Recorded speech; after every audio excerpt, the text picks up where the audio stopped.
Assalamualaikum warahmatullahi wabarakatuh. Bismillahirrahmanirrahim. Alhamdulillahi rabbil alamin. Wa sallallahu ala sayyidina Muhammadin wa ala alihi wa sahbihi ajma'in. Wa la hawla wa la quwwata illa billahil aliyyil azim. Alhamdulillah, pada petang ini sekali lagi kita dipertemukan oleh Allah Subhanahu wa taala bagi meneruskan pembacaan daripada Al-Quran Al-Karim, daripada surah Ibrahim, daripada tafsir Al-Jalalain. Mudah-mudahan Allah Subhanahu wa taala mengurniakan kepada kita kefahaman dan cinta kepada Al-Quran. أعوذ بالله من الشيطان الرجيم.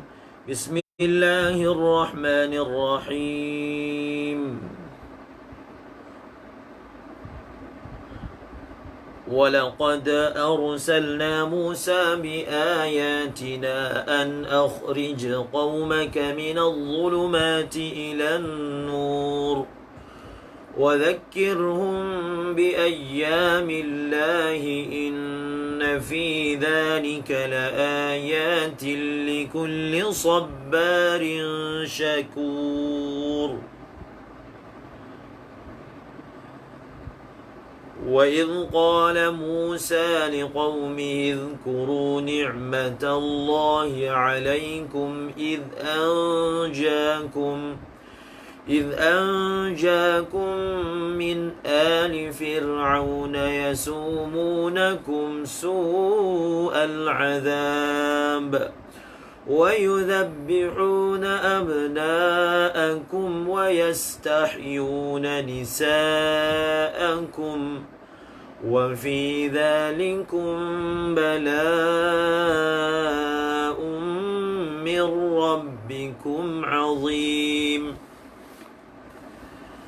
Semalam kita berhenti pada firman Allah Subhanahu wa taala, ila siratil azizil hamid. Ila siratil azizil hamid.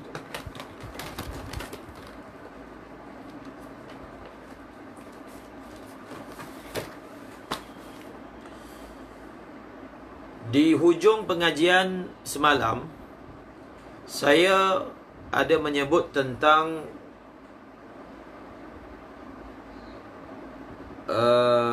suatu perkara yang perlu diberi perhatian ketika membaca Al-Quran dan ketika mempelajari tafsir Al-Quran, iaitu Asma'ullah, nama-nama Allah yang disebutkan khususnya di hujung ayat.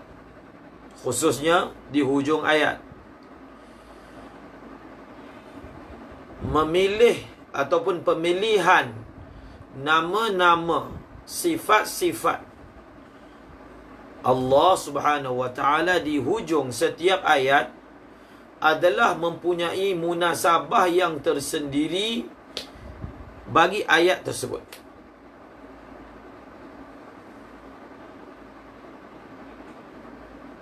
Munasabah yang tersendiri bagi ayat tersebut.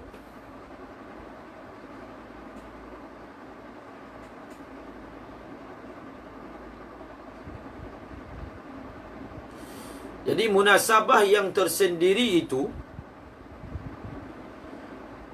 akan dikeluarkan oleh para mufassir. Misalnya, semalam kita dah terangkan apa munasabah sifat Al-Azizil Hamid. Apakah munasabah sifat Al-Azizil Hamid dengan ayat litukhrijan nasa minadh dhulumati ila an-nuri biizni rabbihim ila siratil azizil hamid? Apa munasabah wasariqu wasariqatu faqta'u aydiyahuma jazaa'an bima kasaba nakalan min Allah wallahu azizun hakim. Oh, hari ni kita tak buat dalam grup. Kita buat luar grup. Esok kita buat balik dalam grup. InsyaAllah yang dalam grup boleh tengok di sini. Wasariqu wasariqatu faqta'u aydiyahuma jazaa'an bima kasaba nakalan min Allah wallahu azizun hakim. Wallahu azizun hakim. Di dalam ayat wasariqu wasariqatu didatangkan sifat Allah azizun hakim. Ada munasabahnya. Ada munasabahnya daripada segi bahawasanya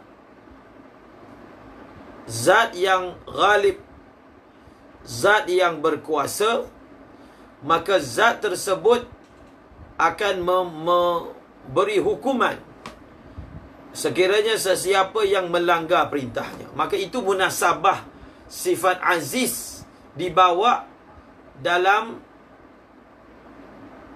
sifat aziz dibawa dalam ayat wasariqu wasariqatu. Kemudian hakim. Hakim, sifat hakim dibawa. Jadi sifat hakim dibawa kerana ayat wasariqu wasariqatu menceritakan berkaitan dengan hukuman. Maka hukuman ini daripada zat yang maha perkasa, zat yang hukumannya tidak boleh dibantah. Apabila dia mengeluarkan sesuatu hukuman, fala radda li hukmihi, tidak ada siapa yang boleh bantah hukuman Allah. Tetapi hukuman itu dibuat oleh zat yang bukan hanya aziz, tetapi zat itu adalah hakim. Aziz dan juga hakim, bijaksana dalam hukumannya. Pasti dalam hukuman yang telah ditetapkan oleh zat yang hakim ini mempunyai hikmah yang luar biasa. Dalam ayat ila siratil azizil hamid dibawa sifat al-aziz, dibawa sifat al-hamid. Ada munasabahnya yang saya telah terangkan semalam. Boleh tengok dalam grup. Siapa yang belum masuk dalam grup, boleh request dalam grup bacaan Jalalain. Jadi hari ni kita tak baca dalam grup untuk iklan. Jadi siapa yang nak masuk dalam grup, kerana hari-hari yang berikutnya kita akan baca di dalam grup, maka boleh request daripada grup bacaan Jalalain. Maka munasabah telah dinyatakan semalam.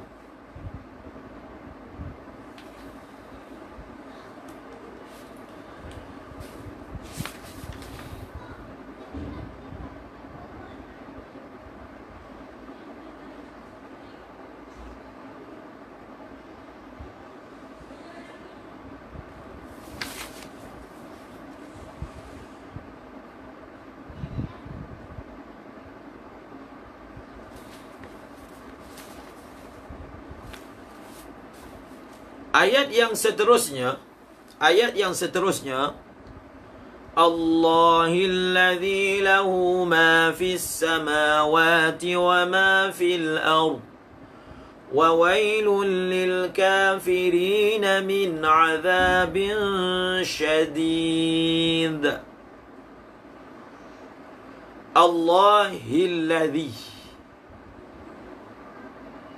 Allahilladzi lahu ma fis samawati wa ma fil ard. Jumhur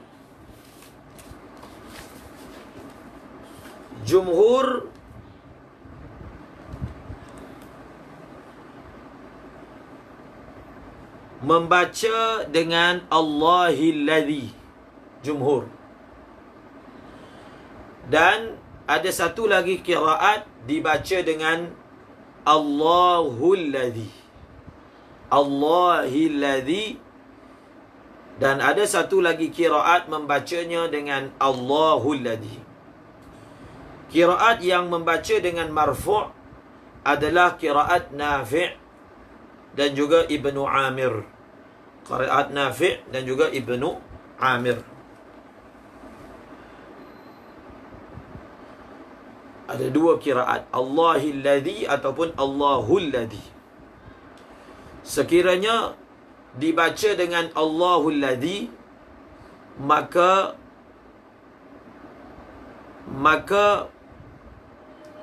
apa dia? I'rabnya mudah, i'rabnya jelas. I'rabnya adalah Allah di'irabkan sebagai mubtada', alladzi lahu ma fis samawati wa ma fil ard. I'rabnya sebagai khabar. Dan sekiranya dibaca dengan Allahil ladzi, bersama dengan kita ni ada pakar qiraat ni, Ustaz Lutfi Abu Auf Al-Madani. Jadi kita tak belajar qiraat. Qiraat tu saya baca berdasarkan dalam kitab tafsir. Kitab tafsir sebut begitu, maka kita nukil sahaja. Ada satu perkara yang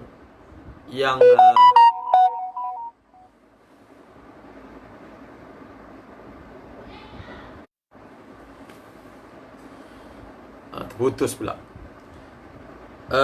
Ada satu perkara yang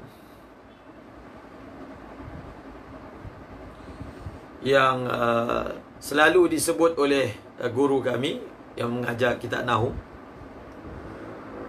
Apabila kita belajar misalnya dalam qiraat Warash, misalnya dibaca Maliki Yaumiddin. Ini semua masyhur. Kita tak belajar qiraat pun kita tahu. Dibaca Maliki Yaumiddin, seperti mana di kawasan Afrika, Morocco, Mauritania dibaca begitu. Maliki Yaumiddin, Maliki Yaumiddin. Ada setengah mufassir ketika membicarakan antara ayat Maliki Yaumiddin dengan Maliki Yaumiddin, mereka membicarakan ayat ini dari sudut antara dua bacaan yang mana lebih rajih. Dia sepatutnya tidak tepat membicarakan qiraat, khususnya kalau dia qiraat 7 ataupun 10, maknanya mutawatirah. Tidak sepatutnya kita bicarakan qiraat dengan bahasa yang mana lebih rajih. Kerana qiraat kalau dia sab'ah, dia qiraat mutawatirah, tidak ada istilah qiraat ini lebih rajih daripada qiraat ini. Kerana semua qiraat itu adalah Quran. Bukan seperti mana perbahasan kita dalam hadis. Bukan seperti mana perbahasan kita di dalam hadis. Bahkan dalam ilmu usulul fiqh dinyatakan bahawasanya satu qiraat mentafsirkan qiraat yang lain. Misalnya, ini antara dalil yang masyhur. Saya tak belajar qiraat. Ini adalah dalil yang masyhur sebab benda ni memang ditulis masyhur, jadi maklum. Ketika membahaskan tentang aula mastumun nisa misalnya, antara dalil yang dibawa oleh kita bahawasanya lamastumun nisa itu memberi makna sentuh, bukan jima, berdasarkan qiraat yang lain. Berdasarkan apa? Qiraat yang lain, iaitu yang membacanya sebagai au lamastumun nisa, au lamastumun nisa.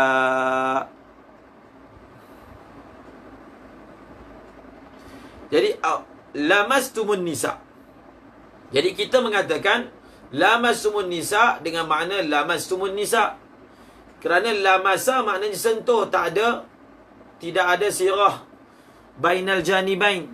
Maka kita mentarjihkan itu antara dalil dalam mazhab Syafi'i yang mengatakan lamastumun nisa itu maknanya sentuh, bukan jima'. Nampak tak? Qiraat mentafsirkan qiraat yang lain. Maka tidak adalah, walaupun sebahagian ulama mengatakan qiraat dengan Maliki Yaumiddin itu lebih rajih melihat kepada nahunya berbanding Maliki Yaumiddin. Dia ada wajah dia tu. Mengapa? Kita belajar dalam Tafsirul Baydawi. Tetapi selagi mana qiraat itu adalah mutawatirah, maka tidak ada istilah yang ini lebih rajih daripada yang lain. Bahkan setiap satu mentafsirkan yang lain. Maka begitulah juga ketika membahaskan ayat ini. Allahul ladzi, tidak ada masalah. Maksudnya tidak ada iskal daripada segi nahunya. Tetapi kalau dibaca Allahil ladzi, perlu diketahui Allahil ladzi ini adalah bacaan jumhur baqun, dibaca dengan Allahil ladzi. Daripada segi pembacaannya, kalau kita baca dengan wasal, litukhrijan nasa minadh dhulumati ilan nuri biidzni rabbihim ila siratil azizil hamidil ladzi. Baca dengan wasal. Maksudnya bila kita baca dengan wasal, lam itu akan dibaca dengan tarqiq, hamidil ladzi. Tetapi kalau dibaca dengan waqaf, ibtida', maknanya kita akan baca Allahil ladzi, Allahil ladzi. Maka justru itu dibahaskan tentang memulakan ayat, kepala ayat, tapi kepala ayat dibaca dengan jar. Dan kita akan dapati dekat tanda bulan itu ada tanda. Maknanya sebahagian ulama' mengatakan dalam ayat yang seperti ini bagusnya dibaca dengan wasal, kerana tidak ada memulakan ayat menggunakan jar. Allahil. Adapun atas qiraat Allahul ladzi, maka cantik bacaannya. Dijadikan Allah itu sebagai ru'us, sebagai dijadikan lafaz jalalah itu sebagai permulaan. Adapun dibaca dengan jar, sebab kalau kita baca dengan jar, i'rabnya adalah apa dia? I'rabnya apa? I'rabnya badal, ataupun i'rabnya ataf bayan. Badal ataupun ataf bayan. Apa yang saya sebutkan tadi tu, yang Ustaz Nahu saya sebut, bila kita bicara, semalam saya ada sebutkan tentang bukan semalam, dalam siri sebelum ini kita ada sebutkan tentang kepentingan, ya, kepentingan orang yang mempelajari tafsir, kepentingan untuk dia mengetahui i'rab. Dia mengetahui i'rab yang ada dalam sesebuah ayat. Sangat penting untuk mengetahui i'rabnya. Mengetahui i'rab dalam sesebuah ayat ini sangat penting.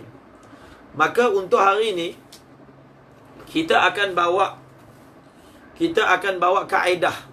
Hari ini kita lebih banyak belajar tentang kaedah.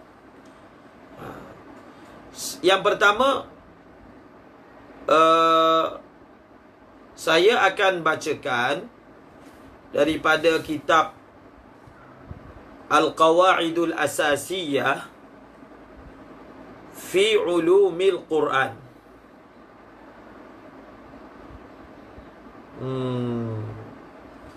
Qawaid Asasiyah fi Ulumil Quran, kalangan As-Sayyid Muhammad bin Alawi Al-Maliki. Saya baca sepintas lalu berkaitan dengan kepentingan ulum i'rab di dalam tafsir. Pertama, beliau membawa perkataan Sayyidina Umar bin Khattab yang berbunyi, ta'allamul lahna wal fara'idha was sunana kama ta'allamuna al-Quran. Hendaklah kamu mempelajari nahu, mempelajari faraid, mempelajari sunnah seperti mana kamu belajar Quran. Dan beliau mengatakan lagi, wa 'alan naziri fi kitabillah, dan wajib bagi mereka yang tadabbur pada kitab Allah dan orang yang ingin menyingkap rahsia-rahsia Al-Quran, wajib baginya untuk memerhatikan kalimah di dalam Al-Quran, sirah kalimah tersebut dan tempat letak kalimah tersebut. Seperti contohnya kalimah itu mubtada ataupun khabar ataupun fa'il ataupun maf'ul. Sama ada kalimah itu berada di permulaan ataupun menjadi jawab kepada syarat ataupun lain-lain. Ketika membicarakan tentang i'rab Al-Quran, perkara yang pertama wajib atas dirinya adalah mengetahui makna yang dia ingin i'rab ayat tersebut. Maksudnya, sebelum kita nak i'rab Al-Quran, kita perlu mengetahui mufradat dan juga murakkabat. Kena mengetahui makna sesuatu kalimah dari segi mufradnya dan mengetahui makna sesuatu kalimah apabila dia digabungkan dan dijadikan satu ayat. Kena tahu makna kalimah dulu baru boleh i'rab. Kerana beliau memberi satu kaedah. Kerana li'annal i'rab far'ul ma'na. Kerana i'rab ini adalah cabang kepada tahu makna. I'rab adalah cabang bagi mengetahui makna. Kena tahu makna dulu baru kita boleh i'rab. Oleh kerana itu, tidak boleh di-i'rab fawatihus suwar. Ini satu kaedah juga. Kebanyakan surah, huruf muqatta'ah ataupun fawatihus suwar tidak di-i'rabkan. Sebab apa tidak di-i'rabkan? Sebab tidak tahu makna. Jadi kalau kita tidak tahu makna, bagaimana kita nak letakkan tempatnya? Nampak tak? Daripada sini, kita dah nampak antara i'rab alif lam ra. Misalnya dalam tafsir Razi memilihnya sebagai mubtada'. Tetapi tafsir Jalalain memilihnya sebagai tak ada i'rab. Di situ nampak antara dua i'rab ini yang mana lebih kuat. Kemudian kaedah kedua dalam i'rab Al-Quran, hendaklah pentafsir Al-Quran hendaklah dia menjauhi perkara-perkara yang ba'id, wajah-wajah yang dhaif dan lurah-lurah yang syaz. Ketika kita nak i'rab, kita tidak boleh i'rab berdasarkan ihtimal i'rab yang ba'id. Tak boleh. Kita tak boleh i'rab berdasarkan lurah yang syaz. Tak boleh. Kalau kita nak i'rab menggunakan lafaz yang maknanya qarib dan lafaznya fasih. Tetapi kalau dia tak nampak melainkan makna yang ba'id, maka barulah boleh.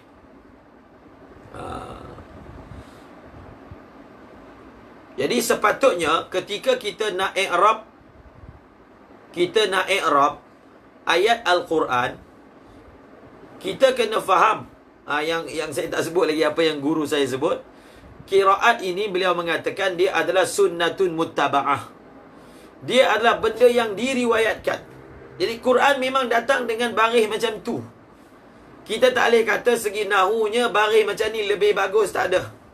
Satu. Yang kedua, contohnya ada sesetengah ayat yang mana boleh ihtimal pelbagai i'rab. Tetapi kalau kita nak i'rab ayat Al-Quran, kita tak boleh bawa semua ihtimal tersebut. Kita tidak boleh membawa semua ihtimal tersebut. Bahkan kita hendaklah i'rabnya berdasarkan makna yang boleh, bukan i'rab yang boleh. Contohnya Bismillahirrahmanirrahim.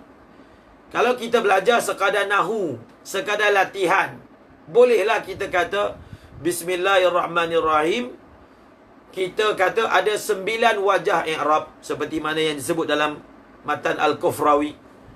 Tetapi dari sudut ayat Al-Quran, ihtimal itu hanya boleh dibawa hanya untuk latihan, bukan ketika nak tafsir. Kalau kita nak tafsir, kena jadikan makna sebagai dasar, i'rab mengikuti makna. Itu kaedah dia. Beliau mengatakan, adapun ayat Al-Quran kita tak boleh i'rab melainkan yang zon ghalib itulah yang dimaksudkan bagi sesebuah ayat. Makna itulah yang dimaksudkan. Maka tidak boleh ta'assuf ataupun takalluf dalam menerangkan wujuhul i'rab. Tak boleh. Kalau ayat Quran tak boleh. Kalau selain ayat Al-Quran, maka boleh sekadar untuk tadrib. Dan sekiranya, satu lagi point, sekiranya sesuatu ayat mempunyai pelbagai ihtimal i'rab dan ihtimal itu masih bersifat qarib, maka hendaklah seorang mufassir ketika dia tafsirkan, hendaklah dia sebut semua ihtimal tersebut. Contoh, beliau berikan contoh. Contohnya ayat Sabbihisma rabbikal a'la.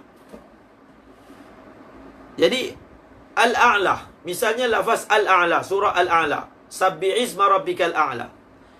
Al-A'la, kita ada ihtimal dia adalah sifat bagi Rabb, ataupun Al-A'la itu sifat bagi ism. Sabbihisma rabbika, sama ada Al-A'la sifat kepada Rabbika, ataupun Al-A'la sifat kepada ismi Rabbika, isma Rabbika. Contoh dia, kalau begini kita sebut semua sekali. Contohnya lagi dalam surah Al-Baqarah, hudal lil muttaqin alladzina yu'minuna bil ghaibi. Contoh, bila kita tengok ulama ketika tafsir, ulama mengatakan kita boleh i'rab alladzi ini sebagai sifat kepada al-muttaqin, ataupun kita kata alladzi ini tidak ada kaitan dengan al-muttaqin, dia dah kira berpisah, maka i'rabnya dia ni pada tempat nasab maf'ul kepada a'ni, ataupun dia ini pada tempat rafa', dia jadi khabar kepada mubtada mahzuf, humul ladzina yu'minun, ataupun hudal lil muttaqin alladzina sifat kepada al muttaqin, ataupun alladzina itu adalah apa? Adalah maf'ul kepada a'ni. Kalau keadaan yang begini, kalau kita i'rab yang pertama, kedua, ketiga, dia masih bersifat ihtimal yang qarib, maka boleh buat i'rab yang seperti itu. Kemudian ketika kita nak i'rab, kita kena pastikan i'rab kita itu bertepatan dengan resam antara ulumul Quran. Antara ilmu Al-Quran ini adalah ilmu resam Al-Quran, cara tulis Al-Quran. Dulu kita sempat belajar kitab tajwid, tajuk dia Ghayatul Mustafid. Ghayatul Mustafid. Jadi saya belajar kitab tajwid tak adalah banyak sangat. Kita belajar apa? Hidayatul Mustafid dengan Ghayatul Mustafid. Jazari pun tak sempat nak belajar. Tapi dalam Ghayatul Mustafid banyaklah dibawa ibarat-ibarat daripada matan Al-Jazari. Antara satu tajuk yang dibahaskan ialah tentang penulisan Al-Quran. Ini salah satu ulumul Quran. Rasam ataupun imla Al-Quran ini dia tak sama macam selain daripada Quran. Sebab itu ketika Al-Quran ini kan, kita ingat tak tadi kita dah bahaskan sebelum ini, Al-Quran ini satu kitab, satu Quran. Baca macam diriwayatkan, tulis macam diriwayatkan. Tulis macam diriwayatkan tu maksudnya rasam Uthmani. Tulis macam rasam Uthmani. Rasam Uthmani dia punya cara tulis dia ni bukan sama macam imla yang standard. Jadi bila nak tulis Al-Quran, kena tulis macam rasam Uthmani. Ada faedah ke? Ada faedah. Ada faedah daripada segi pembacaan. Contohnya kita baca ayat Inna rahmatallahi qaribum minal muhsinin. Inna rahmatallah. Jadi kalau inna rahmatallah ini ditulis dengan ta panjang, ta sampan. Apa faedah dia? Kata dalam kitab Ghayatul Mustafid. Faedah dia ketika wakaf emergency. Ketika wakaf emergency, kita nak baca macam mana? Inna rahmah ke nak baca inna rahmat? Di situ nampak faedah rasam tu. Faedah rasam itu nampak kat situ. Jadi mana-mana tempat yang rahmah itu ditulis dengan ta marbutah, bila kita wakaf emergency, maka kita wakaf dengan rahmah. Tetapi kalau kita baca dengan ta panjang, ketika wakaf kena wakaf inna rahmat. Tak boleh baca dengan inna rahmah. Begitulah yang saya belajar lah. Jadi Ustaz Lutfur Rahman, Ustaz Lutfi, ada seorang lagi, boleh komen tu tentang tajwid. Saya tak reti sangat tajwid ni. Jadi begitulah yang disebut dalam kitab Ghayatul Mustafid tentang faedah mempelajari rasam. Contohnya ada ayat rasam dalam Al-Quran, Allah. Ada yang alif hamzah nun dengan lam alif itu diasingkan. Ada yang ditulis sekali. An-la. Satu lagi Allah. Ditulis dengan apa? Muqham. An-la. Satu lagi Allah. Itu pun contoh. Yang mana ditulis bersambung, kena tulis bersambung. Yang mana ditulis bercerai, kena tulis bercerai. Okey? Jadi ketika kita nak i'rab ayat Al-Quran, kena pastikan dia sesuai dengan rasam. Misalnya, ada ulama yang apa? Yang i'rab rasam ini, dia i'rab salsabila, kan ayat Quran tu. Salsabila surah apa tu? Salsabila surah Al-Insan. Dia i'rab apa salsabila ni? Sal itu dia kata sabila ni maf'ul kepada sal. Sal, sabila. Jadi sabila tu maf'ul kepada sal. Sal tu maksudnya tanya, sabil tu jalan. Dia kata nampak macam betul lah, tapi soalannya apa? Soalannya tulisan sal sabila tu ditulis bersambung ke ditulis bercerai? Sal sabila kan ditulis bersambung. Jadi jangan kita takalluf dalam i'rab sampai dia tak bertepatan dengan resam tulisan. Nampak tak? Jadi bila nak i'rab Al-Quran, kena pastikan perlu bersamaan dengan resam sal sabila. Memang nampak macam bombastik. Oh, ni i'rab baru ni. Sabila ni maf'ul. Tapi cuba tengok tulisan. Tulisan tak menyokong sal sabila ditulis bercantum. Jadi kalau ditulis bercantum, maka tidak bolehlah kita nak i'rab memandai. Dan yang terakhir, poin yang kelima yang Sayyid sebutkan adalah apa? Semalam saya dah bagi tambih. Tentang apa? Ulama tidak suka untuk menyebut dalam Al-Quran ni perkataan huruf zaidah. Tak suka sebut begitu. Kalau ada sebut juga, kita fahamlah maksudnya dia ikut bahasa ahli nahu. Tapi tak adalah berdosa. Itu ikut niat lah. Tapi sebagian ulama dia jauhkan diri daripada sebut perkataan huruf zaidah.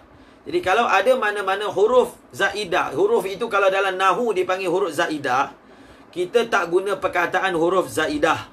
Tetapi ulama guna perkataan taukid contohnya. Ataupun sebut perkataan silah, ataupun sebut perkataan muqham. Begitu. Ini pun ini apa yang kita dapat belajar. Kita dapat belajar adab. Kita dapat apa? Kita dapat belajar adab dalam ta'bir. Dalam nahu ni pun dia ada adab dia. Contohnya kalau kita i'rab Bismillahirrahmanirrahim. Jadi kita tak i'rab. Kalau i'rab kan ba harfi jar ismi majrur. Kemudian kita tak kata Allah. Kita tak sebut, bukan kita lah, ulama ajar kita ketika i'rab perkataan yang ada kalimah Allah, jangan sebut Allah je. Kita akan sebut lafaz jalalah ataupun lafaz Allah. Kalau yang lain tak apa, kita sebut je al-ba harfu jarrin ismu majrurun bil ba wa alamatu jarrihi kasratun zahiratun fi akhirih. Tapi masa lafzul jalalah, maka kita tidak berpada dengan sebut Allah, tapi kita sebut lafzul jalalah. Nampak? Bukan belajar ilmu saja, kena belajar adab juga. Antara adab cara nak cakap. Cara nak cakap pun olahan ayat tu, walaupun kamu cakap tu betul, tapi ayat tak betul. Cara cakap tu, olahan ayat yang digunakan itu tidak tepat. Jadi ulama ajar kita ilmu sekali dengan adab. Nampak? Okey. Kita kembali kepada Allahillazi lahu ma fis samawati wa ma fil ardh. Tengok apa yang disebut oleh Imam Imam Sayuti. Allah baca dengan jar. Bil jarri badalun au atfu bayanin wa ma ba'dahu sifatun war raf'u mubtada'un khabaruhu alladhi lahu. Di dalam tengok cara Imam Sayuti buat, cara pengarang Jalalain buat. Dia bawa dua-dua sekali i'rab. Dua-dua sekali. Maksudnya kalau baca dengan jar, ada ihtimal i'rab dengan badal ataupun i'rab dengan ataf bayan. Dua. Tapi kalau baca qiraat yang baca dengan rafa, maka i'rabnya satu sajalah. I'rabnya satu saja, iaitu di-i'rabkan dengan makna mubtada'. Di-i'rabkan dengan makna mubtada'. Mengapa Imam Razi menyebut bahawasanya kalau i'rab baca dengan Allahi ada muskil. Muskil tu bukan maksudnya Quran tu muskil, otak kita lah yang muskil. Maksudnya kita belajar dalam nahu daripada segi susunan alam duduk depan, selepas alam baru datang sifat. Contohnya Zaidun al-alim. Bukan al-alim Zaidun. Daripada segi susunan dalam bahasa Arab, alam, isim alam ni dia letak depan. Selepas isim alam baru didatangkan sifat. Berapa sifat pun. Contohnya Bismillahirrahmanirrahim. Lafaz jalalah disebut dahulu, kemudian barulah disebutkan apa? Lafaz jalalah disebut dahulu, kemudian baru didatangkan sifat Allah. Ar-Rahman sifat awal, sifatul ula, dan Ar-Rahim as-sifatul saniyah. Tetapi kalau dalam qiraat yang membaca dengan baris jar, dia akan jadi sifat datang dulu. Sifat datang dahulu, kemudian barulah datang alam. Nampak tak? Sifat datang dahulu, barulah datang alam. Jadi dia jadi iskal. Itu maksudnya apa rahsia dia? Iskal ni bukan kita syak pada ayat Quran, kita pasti ada makna yang sangat tinggi, tapi kita nak tahulah. Kita yang tak erti ni nak tahu apa dia punya relate dia dengan apa yang kebiasaannya terbalik. Maka di situlah menjadi tanggungjawab mufassir pada ketika itu. Menjadi tanggungjawab mufassir pada ketika itu untuk jawab. Kena jawab. Nampak tak? Sebab itu antara tugas ulama nahu adalah apa? Mana-mana ayat Al-Quran, yang mana zahirnya bertentangan dengan nahu, maka mereka akan jawab. Hari ini kita banyak belajar kaedah. Mereka akan jawab.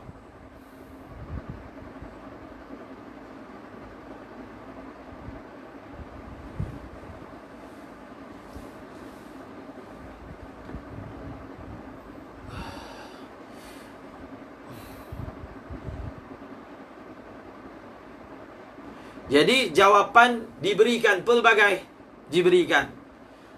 Kalau tengok dalam Hasyiah Al-Kamalain, diberi jawapan. Dia kata di sini sebenarnya berlaku taqdim dan takhir. Asalnya litukhrijan nasa minadh dhulumati ilan nuri bi'izni rabbihim ila siratillah azizil hamid.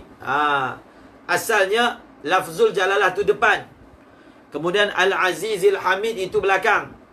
Tetapi bila kaedahnya, bila mausuf diletakkan kemudian dikedepankan sifat, maka kaedah i'rabnya, maka mausuf yang asalnya dia duduk depan, bila dia diletakkan belakang, maka dia punya kaedah nahunya, mausuf yang duduk belakang itu automatik akan di-i'rab ataf bayan ataupun di-i'rab sebagai badal. Nampak tak? Jadi apa yang pengarang Jalalain i'rabkan itu berdasarkan kaedah bahawasanya bila mausuf ditakhirkan, maka dia akan di'irabkan sebagai ataf bayan dan juga sebagai badal. Okey? Dan juga sebagai badal.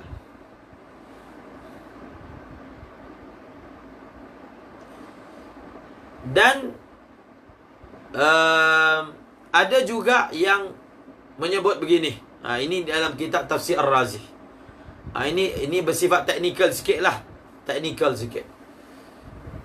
Jadi satu lagi jawapan yang diberikan bahawasanya lafaz jalalah ini, iaitu lafaz Allah, dia adalah asalnya mushtaq, tetapi dia dah jadi jari majral alam.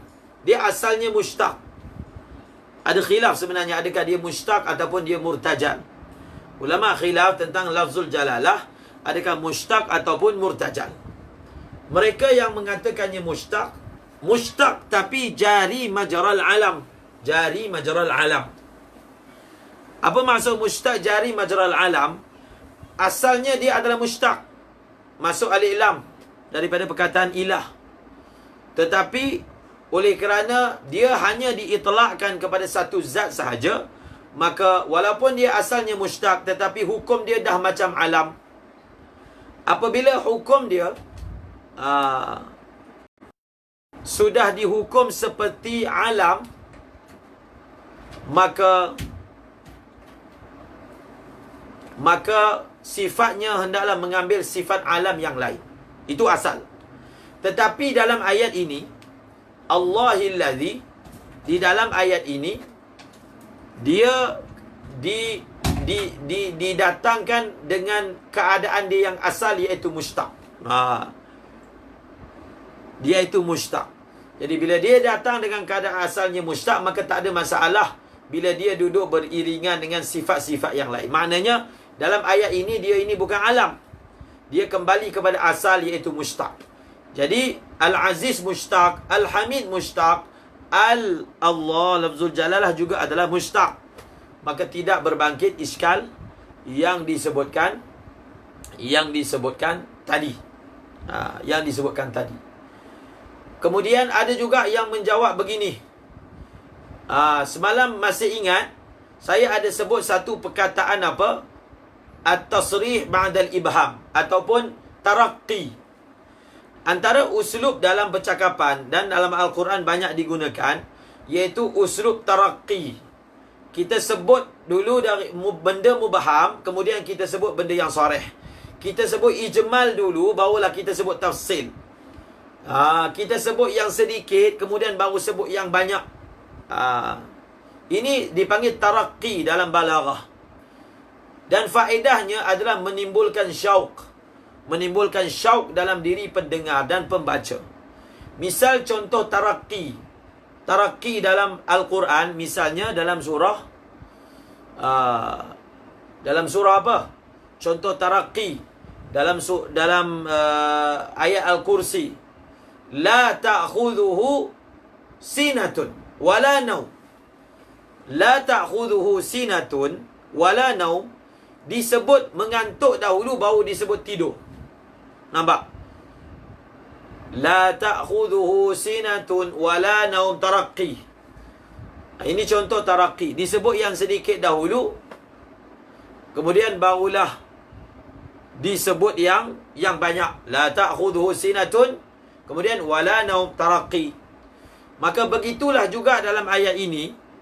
Bila disebut tadi ila siratil azizil hamid, maka akan ada yang bertanya, siapakah al-azizil hamid itu? Nampak? Siapa itu? Dia punya sirnya ditakdimkan lafaz jalalah. Ialah orang Islam biasa tahulah, tapi mungkin akan ada yang bertanya, siapakah al-azizil hamid itu? Maka ayat seterusnya beritahu Allah. Nampak? Datangkan dulu dengan perkataan yang mubaham, kemudian didatangkan dengan lafaz yang sarih. Siratil aziz, kepada jalan yang maha perkasa lagi maha terpuji. Maka akan ada soal muqaddam. Siapakah yang maha perkasa lagi maha terpuji itu? Maka jawapan pada ayat yang seterusnya, Allahillazi. Allahillazi lahu ma fis samawati wa ma fil ard. Allahillazi. Sebab itu sebahagian ulama mengatakan, sebahagian, tapi dhaif juga pendapat ini.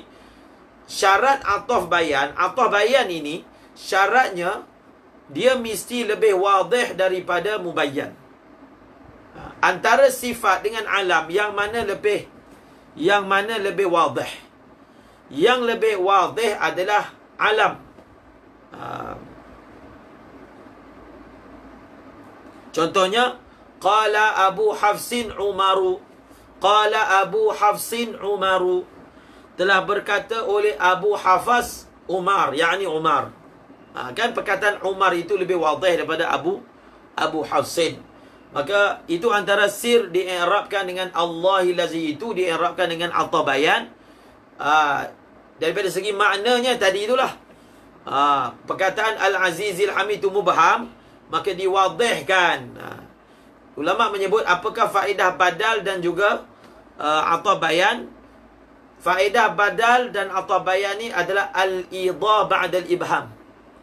Menjelaskan selepas sesuatu itu dia datang dalam keadaan mubham. Okey? Kena sebutlah, sebab dalam kitab sebut, jadi kita kena sebut. Jadi siapa yang faham dia fahamlah. Siapa yang tak faham boleh belajar insya-Allah. Allahumma salli ala sayyidina Muhammad. Allahulladzi, kita baca dengan qiraat tu. Allahilladzi lahu ma fis samawati wa ma fil ard wa wailul lil kafirin min adzabin syadid.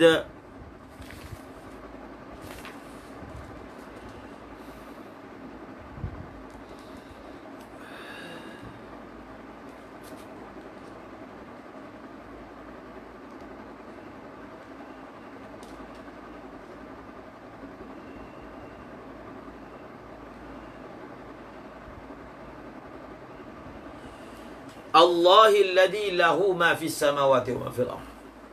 Setelah kita telah membicarakannya, sekarang ni kita masuk pada ayat. Allahilladzi. Kalau kita baca dengan, sekarang ni saya nak terangkan maknanya dari segi balaghah. Kalau dibaca dengan rafa'. Kalau dibaca dengan rafa', cuba tengok. Allah mubtada, alladzi khabar. Siapa yang mempelajari balaghah, dalam nahwu pun sebut, tapi sebenarnya ilmu tu balaghah. Apabila mubtada dan khabar dua-dua ma'rifah, apa makna dia? Dia akan ada makna khususiat. Dia akan ada makna khususiat. Akan ada makna hasar. Contohnya al-hajju arafah. Mubtada ma'rifah. Arafah itu juga ma'rifah. Bila mubtada' ma'rifah, kemudian khabar juga ma'rifah, maka dia ada khususiat. Dia ada apa? Dia ada khususiat. Al-hajju arafah. Haji hanyalah arafah. Apa sir dia? Sir dia sebab arafah ni rukun yang paling besar. Yang mana kalau terlepas dah memang tak boleh nak cover. Kalau rukun-rukun yang lain dia ada masa banyak. Arafah ni masa dia terhad, tempat dia terhad. Itu rahsia perkataan Nabi, Al-Hajju Arafah. Sebab itu acara-acara tadabbur yang dibuat ni, kita tengok ada kan asatizah buat tadabbur. Kadang orang awam juga buat tadabbur dalam usrah. Jadi kita pun hairan macam mana dia boleh tafsir Quran dalam keadaan dia tidak tahu bahasa Arab. Jadi orang yang tidak mengetahui bahasa Arab, dia tak mungkin boleh tadabbur Quran dengan erti kata yang apa? Yang sebenar. Macam mana dia nak tahu makna yang mendalam? Dia perlu tahu ilmu balaghah. Jadi sebab itu kena bertakwa kepada Allah. Kecuali kalau dia dipandu oleh asatizah yang memang ada kemahiran tersebut, maka ahlan wa sahlan. Tetapi kalau hanya orang awam berkumpul, masing-masing tanya pendapat apa makna ayat Quran ini, maka bahaya. Bahaya, dia akan terdedah kepada mentafsirkan Al-Quran dengan ra'yun. Siapa yang tafsir Quran dengan ra'yi, walaupun dia betul, dia tetap salah. Sebab nak tutup pintu. Mungkin dia betul sekali, dia salah banyak kali. Payah bagi. Mesti dipandu oleh asatizah yang layak. Maka Allahul Lazi. Kalau kita dah ingatkan kaedah tadi tu, bahawasanya bila dua-dua ma'rifah, dia akan memberi makna khususiat. Masa kita baca ayat Quran itu, kita cuba tazawuk Allahul Lazi. Maka di situ nak menerangkan bahawasanya pemilikan langit dan bumi ini, ayat ini dia ada yufidul hasar. Dia ada apa? Yufidul hasar. Memberi makna yang memiliki apa-apa yang ada di langit dan apa-apa yang ada di bumi ni hanya Allah sahaja. Tidak ada selain daripada Allah. Tidak ada apa? Selain daripada Allah yang memiliki. Yang memiliki ni Allah sahaja. Itu kalau baca dalam qiraat rafa'. Memberi faedah apa? Hasar. Hasar dari segi apa? Allazi lahu mulkus samawati wal ardi, hanya Allah. Allazi lahu mulkus samawati wal ard, hanya Allah. Hanya Allah sahaja yang memiliki. Lam itu lil milk. Yang memiliki, zat yang memiliki. Yang memiliki apa-apa yang ada di langit dan juga di bumi. Yang ada di langit dan juga yang ada di bumi. Maka hanya satu saja, iaitu Allah. Tidak ada apa-apa yang di langit dan di bumi, melainkan apa? Miliknya, pemiliknya, iaitu Allah Subhanahu wa ta'ala.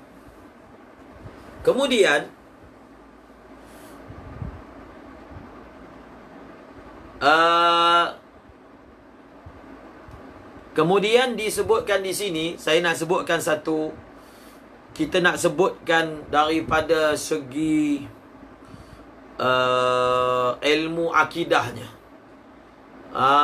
Daripada segi ilmu akidahnya, kata Al-Imam Ar-Razi, daripada ayat ini kita dapat istimbatkan bahawasanya apa? Bahawasanya Allah ini bukan berada di langit. Allah bukan berada di langit. Kerana langit ni, sama' ni dalam bahasa Arab ni, kullu ma'alaka fahuwa sama'. Semua yang berada di atas kamu, maka dia adalah dipanggil langit, dipanggil sama'.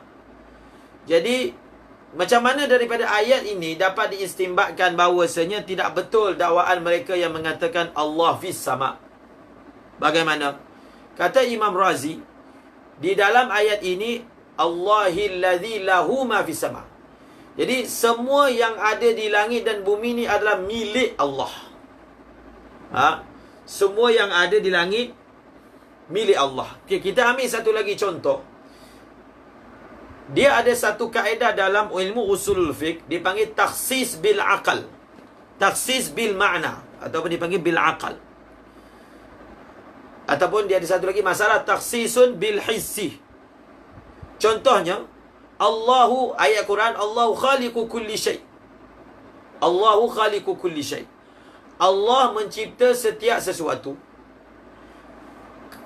Syai' itu boleh juga ditelakkan kepada zat Allah. Jadi adakah ayat ini memberi makna Allah mencipta setiap sesuatu termasuk dirinya? Kalau ikut muqtada umumnya ayat, ya. Tetapi akal memustahilkan perkara tersebut. Kenapa mustahil? Kalaulah dicipta, dia mencipta dirinya, jadi dia akan jadi daur, dia akan jadi tasalsul. Bila jadi daur dan tasalsul, itu adalah muhal. Maka walaupun syai' ini zahirnya boleh dimasukkan semua sekali, Tetapi itu dipanggil takhsisun bil akal. Takhsisun bil makna. Akal. Akal yang sehat, fitrah yang salim, yang mengistisnakan makna tersebut. Syai' yang dimaksudkan dalam ayat ini selain daripada zat Allah Subhanahu wa ta'ala. Maka itulah juga yang menyebabkan ulama mengatakan kullu bid'atin dalalah. Kullu ini dia adalah lafaz am, tetapi ditakhsiskan. Kenapa ulama mengatakan kullu ini bukan makna hakiki? Kerana ada hadis-hadis, ada asar-asar yang menunjukkan benda baharu, tetapi Nabi tidak sifatkannya sebagai sesat. Sahabat tidak sifatkan sebagai sesat. Itulah cara belajar usulul fiqh. Memang datang dalam satu nas kullu. Memang asal makna kullu ini hakikinya umum. Kullu ni salah satu daripada adatul am. Salah satu daripada lafaz-lafaz yang menunjukkan kepada am. Tetapi apabila ada nas yang lain yang menunjukkan benda itu juga baharu, tetapi tidak dihukum sebagai sesat, maka tuntutan daripada menjamakkan kedua nas tersebut, hendaklah kita mentafsirkan kullu ini bukanlah makna hakiki. Itu salah satu cara tafsir. Ataupun bid'ah yang dimaksudkan di sini adalah bid'ah syar'iyyah, bukan bid'ah lughawiyah. Sama ada kullu itu kita mengatakan dia kullu itu ditaksiskan maknanya, ataupun kullu itu kekal atas makna hakikat dia dengan makna semua tanpa istisna. Cuma bid'ah itu ditafsirkan dengan bid'ah syar'iyyah, bukan bid'ah lughawiyah. Jadi dengan cara tersebut barulah pemikiran orang tu lurus. Barulah pemahaman daripada nas itu lurus. Faham tak? Begitulah juga mana-mana ayat yang zahirnya menunjukkan Allah itu di langit. Contohnya aamintum man fis sama. Kalau kita tafsirkan man itu adalah zat Allah, kita kena faham ayat Al-Quran perlu ditafsirkan dengan keseluruhan. Kena jaga kaedah yang qat'i dalam Al-Quran, laisa kamitslihi syai'. Atas dasar itu maka ditakwilkan apa yang perlu ditakwilkan. Ini takwil yang benar, bahkan wajib. Maka dalam ayat ini Allahillazi dinyatakan bahawa apa-apa yang di langit itu dan di bumi itu adalah milik Allah. Adalah milik. Milik ini maksudnya duk bawah kuasa dia. Jadi mamluk dengan malik ni adalah dua benda yang berbeza. Malik benda lain, mamluk benda lain. Malik benda lain, mamluk benda lain. Jadi lam itu lam lil milk. Walaupun ma fis sama, ma ni dalam ilmu usulul fiqh, ma ini salah satu daripada alfazul am, lafaz-lafaz yang menunjukkan kepada umum. Jadi ma juga boleh diitlakkan pada zat Allah, betul? Boleh diitlakkan segi bahasa lah. Tapi dalam konteks ayat ini kena baca penuh Allahillazi lahu ma fis samawati wa ma fil ard. Jadi ma ini kalaulah kita masukkan sekali zat Allah, maka betullah dakwaan orang yang mengatakan Allah itu di langit. Tetapi ulama mengatakan apa-apa yang ada di langit dan di bumi itu tak termasuk Allah. Sebab apa? Sebab mamluk dengan malik dia mesti dua zat yang berbeza. Mamluk dengan malik dua zat yang berbeza. Kalau ma itu termasuk zat Allah, maksudnya zat Allah adalah milik Allah. Milik dengan makna dikuasai, macam makhluk itu. Dia tak boleh khalik dengan makhluk, dua benda yang sama. Ittihadul khalik wal makhluk. Juga tidak boleh ittihad al-malik dan mamluk. Faham tak? Sebab itu ini juga hujah untuk mengatakan bahawasanya dalam bab pemindahan organ, bahawasanya manusia tidak memiliki organ dia. Organ dia bukan dia punya, tubuh dia bukan dia punya. Dia tak boleh tasarruf. Dia tak boleh nak pergi sedekah ke apa ke, tak boleh. Dia tak boleh bunuh diri dia. Nyawa dia bukan dia punya, dia boleh suka hati bunuh. Berdasarkan kaedah tadi juga, al-malik ghairul mamluk. Maka atas dasar ini menjadi hujah kepada ahli sunnah wal jamaah bahawasanya Allah bukan di langit, termasuk nahu wa ta'ala. Okey? Wallahu a'lam bissawab. Oh, dah pukul 6.50. Jadi untuk hari ini setakat itu sahaja. InsyaAllah hari-hari yang berikutnya kita akan baca dalam grup. Jadi siapa yang belum ada dalam grup, bolehlah mohon untuk masuk dalam grup kita. Jadi kita buat dalam grup ni supaya lebih teratur dan tersusun. Wallahu a'lamu bis-shawab wa ilaihi majmu'ab. Ustaz Awang dah boleh apa? Sungkai ke apa? Sungkai Zahur. Dah boleh makan dah. Wallahu a'lam bis-shawab wa ilaihi majmu'ab. كلام قديم لا يمل سماعه تنزه عن قول وفعل ونية به أشتفي من كل داء ونوره دليل لقلبي عند جهلي وحيرتي فيا رب متعني بسر حروفه ونور به قلبي وسمعي ومقلتي سهل علي حفظه ثم درسه بجاه النبي والآل والصحابة آمين برحمتك يا أرحم الراحمين آمين.